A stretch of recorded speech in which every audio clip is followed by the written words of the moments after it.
Iraqi army, so Ba'athists and the Saddam Hussein time army, the remnants of that army.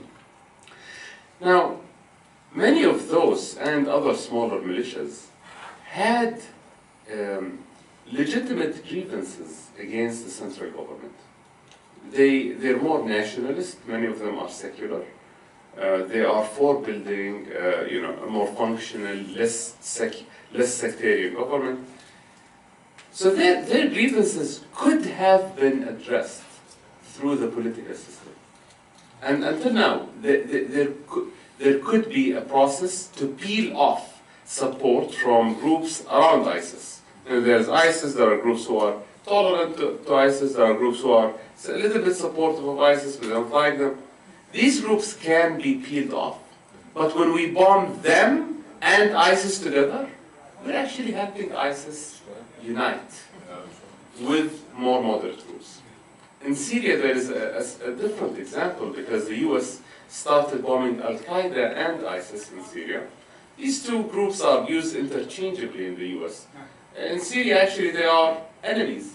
Al-Qaeda and ISIS have been engaged in a bloody civil war that has killed over 8,000 fighters from both sides in the last couple of years. Now, surprised, when we started bombing both of them the same weekend, they stopped fighting against each other. And so we helped solidify and unite extremist elements inside Syria because of our actions. And we helped unite more moderate and more reasonable groups inside Iraq with extremism. The point is that extremism can be defeated.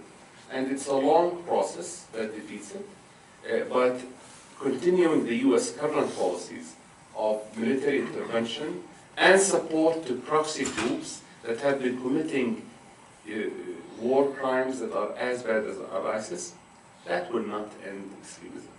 That will not defeat ISIS, it will not defeat Schmeisis, it will not defeat the next one, it didn't defeat the previous one.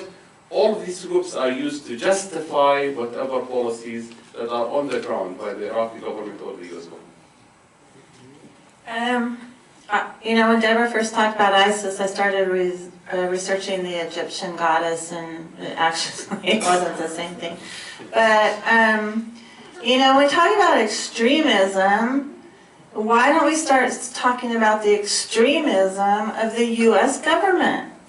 Isn't it extreme to manufacture enemies so they can support their funders in the military-industrial complex that fund their campaigns?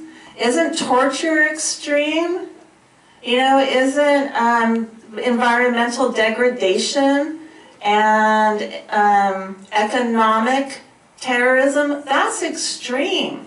Let's defeat those extremists. And that would go a long way to defeating extremism, the so-called extremism, in the other parts of the world.